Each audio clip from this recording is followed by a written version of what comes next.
ایک دفعہ کا ذکر ہے کہ ایک دور دراز پہاڑی علاقے میں ایک وادی تھی جسے ڈریگن کی وادی کہا جاتا تھا۔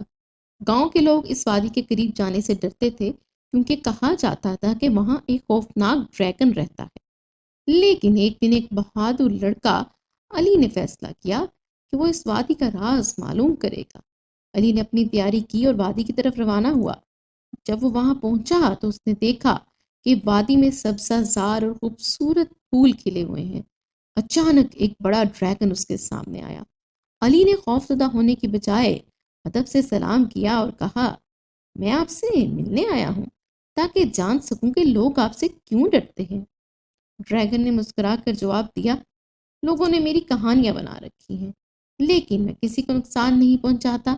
میں تنہائی میں رہتا ہوں کیونکہ لوگ مجھ سے ڈرتے ہیں۔